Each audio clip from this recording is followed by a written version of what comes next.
Hey everyone, happy Sunday. It's day 4 of walking with Winston. So it's a little bit later. It's Sunday afternoon in swampy Florida. Um,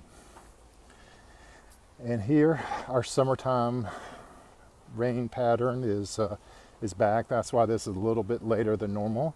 Just sprinkles right now. Thunderstorms came through about an hour ago. So you would think, no, would it cool it off? No. No, it's actually hotter than and steamier than before the thunderstorms. But this is the time I could do this and get my walk in for the day. Shout out to my sister. Oh, there she is. And who has been the inspiration for these walks this summer, our summer of transformation. So she has done an amazing job. She is probably 600,000 steps more this time in 2018 than she was in 2017 because she has really gotten after it. She's changed her identity and she's getting after that transformation.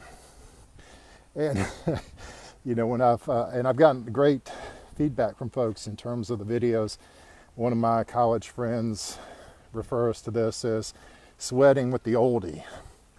Well, whether you agree with that term or walking with Winston, I'm glad you're with me today.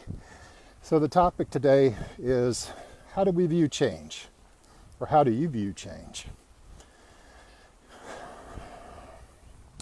As I think about the big changes in my life, the big swings in my life, I have language change as hard, difficult, takes a long time to change. It's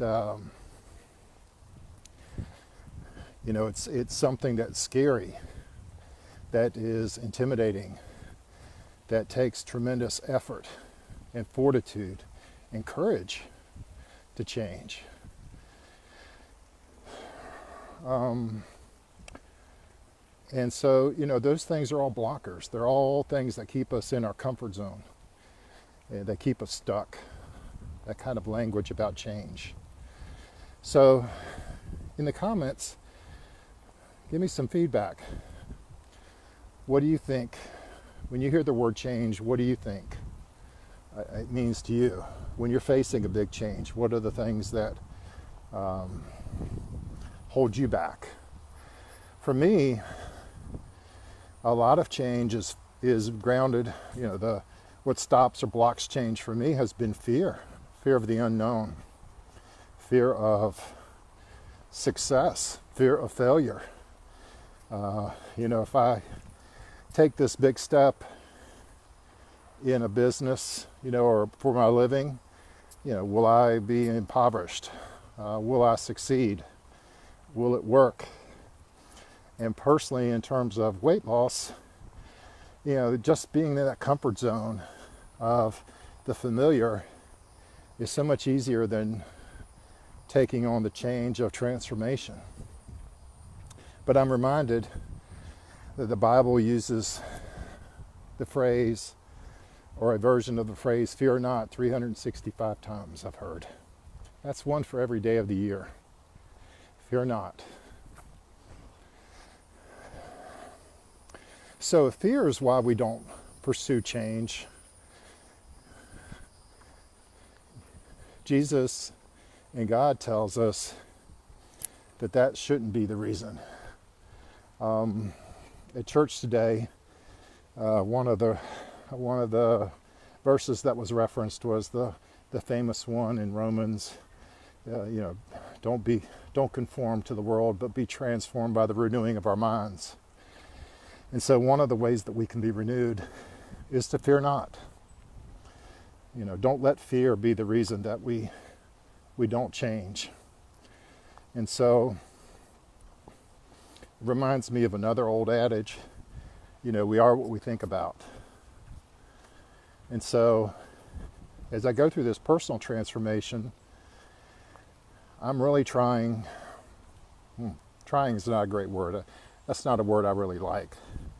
Trying means that you're not really committed. Let's try that again.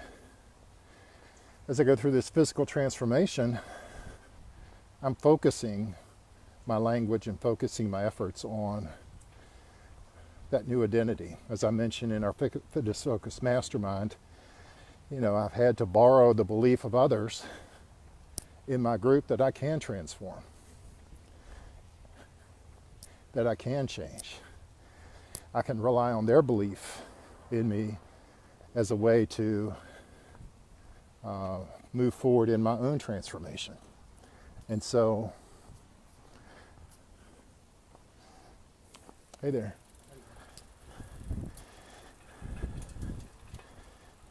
But having that compelling why, what are we transforming to?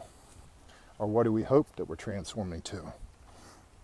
Can really propel us during those early days. In terms of my diet journey, health journey, part of the issue, and I mentioned this yesterday, is that I have a compelling vision. I have photos of my prior successes of being really healthy. I can use as reference and as fuel that make that a winnable proposition. I've seen lots of plans on how to do it.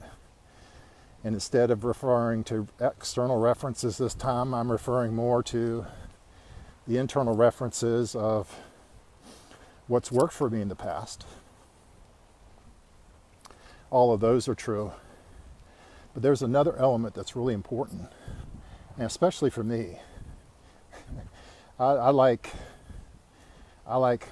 feedback, early feedback and fast results. Once I feel like I get that initial momentum, then I feel like I can get through to that breakthrough much quicker. Kind of the metaphor I love on this is the one of a rocket escaping Earth's gravitational pull. Most of the energy, most of the fuel that's required to hit escape velocity in terms of our rocket is burned up in the first few minutes after launch. And I think that's the same thing with change, any significant change in our life. It takes a ton of effort to escape the comfort zone. It takes a ton of energy and focus, and more than anything else, persistence. So that's one thing I've noticed in the lack of progress earlier this summer for me in this journey, is that I will begin and then fade out pretty quickly, instead of that persistent, consistent, daily interaction that it takes to hit escape velocity.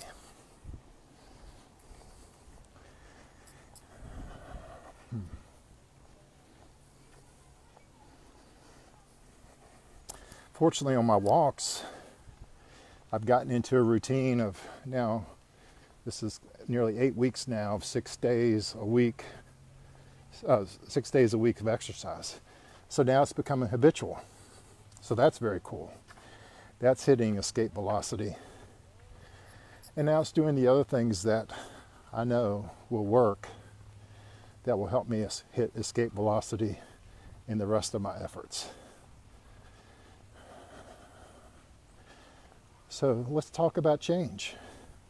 I'd love to hear from you in the comments. What do you think are the biggest blocks to change, personal change, in your experience? How hard is change for you? How long does it take you to change? What are your mindsets and beliefs about change? I've got some ideas on how to change our thoughts about change. We'll talk about that next time. Thanks for watching. I'll talk to you soon.